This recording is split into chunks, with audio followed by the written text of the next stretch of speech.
Class 10 heredity laws of inheritance. तो Mendel जो थे, जो फादर ऑफ जेनेटिक्स जिनको माना जाता है, उन्होंने 3 लॉज निकाले थे और उनमें से अब जो मोनोहाइब्रिड क्रॉस के लिए थे वो थे 2 लॉज, उनको भी हम पढ़ेंगे। तो मेंडल्स प्रिंसिपल ऑफ इनहेरिटेंस, तो पहले 2 पढ़ेंगे।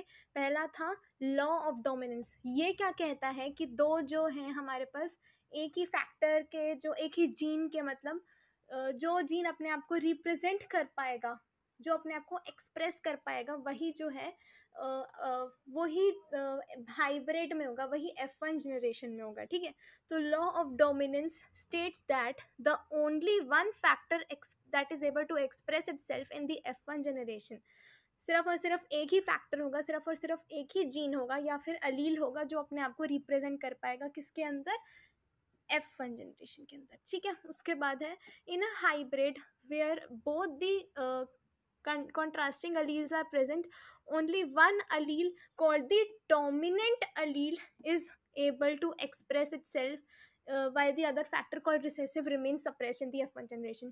इसका मतलब है कि सिर्फ एक ही ऐसा allele है जो कि डोमिनेंट है, जो अपने आप को रिप्रेजेंट कर पाएगा और उसी के कैरेक्टरिस्टिक्स आएंगे जो भी जनरेशन है उसके अंदर, और दूसरा वाला जो होगा, जो रिसेसिव वाला होगा, वो सप्रेस्ड रहेगा, वो अपने आप को रिप्रेजेंट नहीं कर पाएगा। पर ऐसा नहीं है कि वो उस जनरेशन में नहीं आएगा, वो आएगा पर वो रिप्रेजेंट नहीं कर पाएगा, इसलिए उसके फिनोटाइप, जो उसका फिजिकल अपीयरेंस होगा, उसमें वो हमें नहीं दिख पाएगा। ठीक है, F2 generation express both the dominant and hidden recessive factors in the ratio that is 3:1, 3:1 के रेशियो में इन मोनोहाइब्रिड क्रॉस।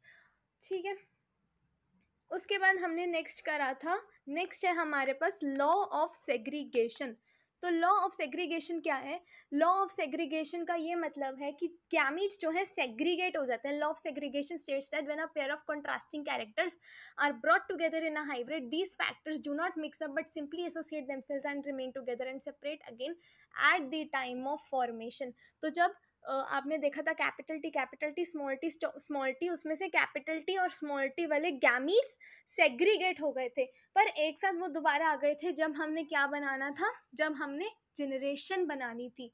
इस लॉ को हम law of purity of gametes भी बोलते हैं, because each gamete is pure in itself, that is having either capital T for tallness और small T for dwarfness. यही 2 थे जो हमने मोनोहाइब्रिड क्रॉस से, जो मंडल थे, फादर ऑफ जेनेटिक्स थे जिनको माना जाता है, उन्होंने ये 2 लॉज दिए थे। पर तीसरा लॉ भी है, पर वो हम नेक्स्ट जो हमारा जो भी बनेगा उसमें हम बताएंगे। Thank you.